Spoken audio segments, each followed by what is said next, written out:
So a redneck woman goes into a store to get a new washing machine. The salesman, eager to score some commission, snaps into his pitch with a broad smile. "We can load it up and send it over to your house today, and you won't pay anything for 6 months." The woman suddenly gets angry and says, "Who the hell told you about me?" Two rednecks from Arkansas were out hunting. They decided to separate to get a better chance of catching something. The first redneck says to the other, "If you get lost, fire 3 shots into the air every hour. That way, I can pinpoint you and find you." After about 3 hours, the second redneck finds he is really lost. He decides to fire 3 shots into the air as the first man told him. He then waits an hour and does it again. He repeats this until he is out of ammo. The next morning, the first redneck finds the second with the help of forest rangers. He asks the second redneck man if he did what he told him to do. The redneck answers, "Yes, I fired 3 shots into the air every hour on the hour until I ran out of arrows." So to Virginia, rednecks go on a fishing trip. They ran all the equipment: the reels, the rods, the wading suits, the rowboat, the car, and even a cabin in the woods. I mean, they spend a fortune. The first day they go fishing, but they don't catch anything.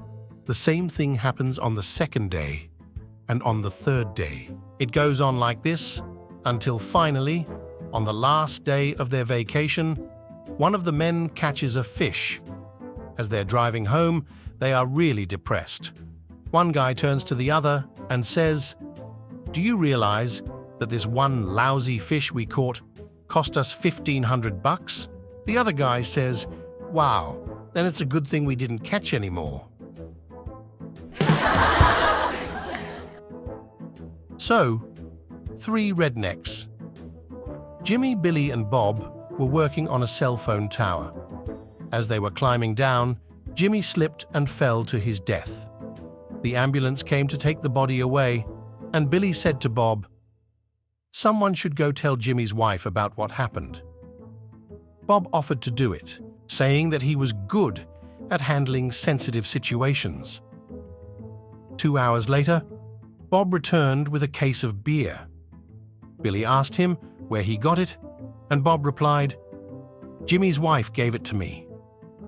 Billy was shocked and said, "You told the woman that her husband was dead and she gave you beer?" Bob explained, "Well, not exactly. When I went to her house, I said, 'You must be Jimmy's widow.' She said, 'No, I'm not a widow.' So I said, 'I'll bet you a case of beer that you are.'" Recently, a routine police patrol was parked outside a bar in the outback. After last call, the officer noticed a redneck leaving the bar, so apparently intoxicated that he could barely walk.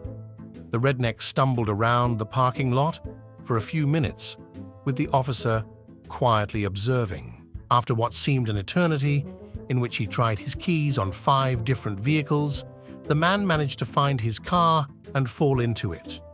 He sat there for a few minutes as a number of other patrons left the bar and drove off. Finally, he started the car, switched the wipers on and off. It was a fine, dry summer night. Flicked the blinkers on and off a couple of times, honked the horn, and then switched on the lights.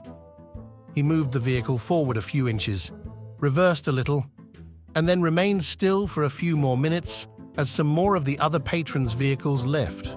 At last, when his was the only car left in the parking lot, he pulled out and drove slowly down the road.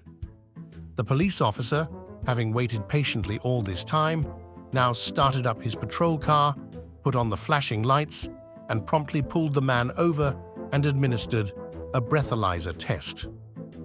To his amazement, the breathalyzer indicated no evidence that the man had consumed any alcohol at all. Dumbfounded, the officer said, "I'll have to ask you to accompany me to the police station.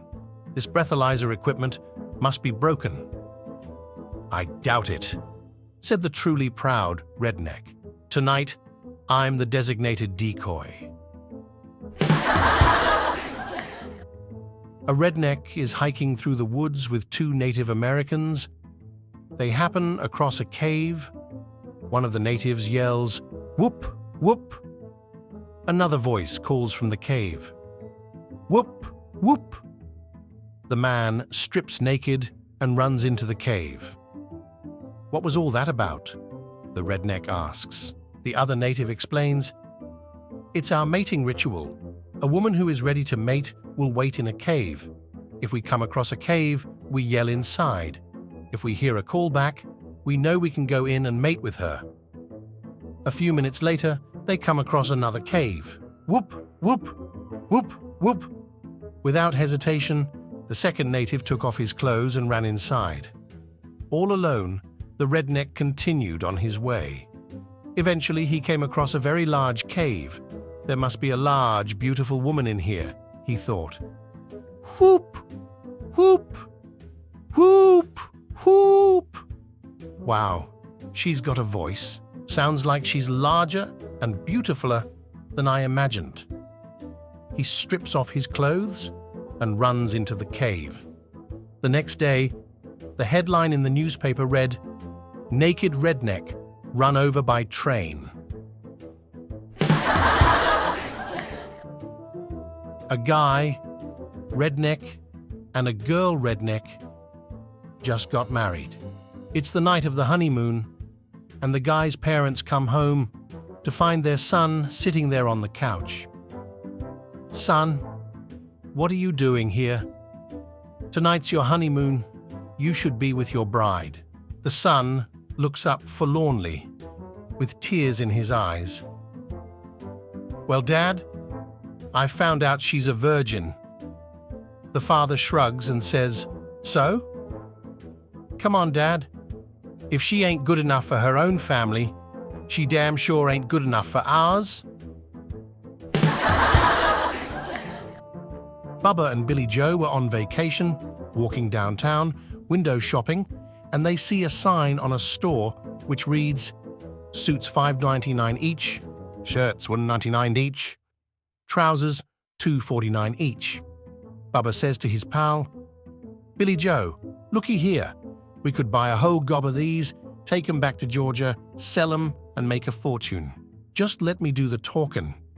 'Cause if they hear your accent, they might think we're ignorant and not want to sell that stuff to us.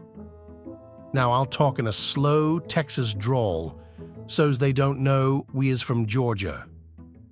They go in, and Bubba says, with his best fake Texas drawl, "I'll take 50 of them suits at $5.99, 100 of them their shirts at $1.99, 50 pairs of them their trousers at $2.39.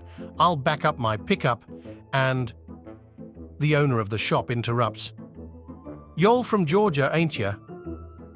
"Well, yeah," says a surprised Bubba. "How come y'all knowed that?" "Because this is a dry cleaners."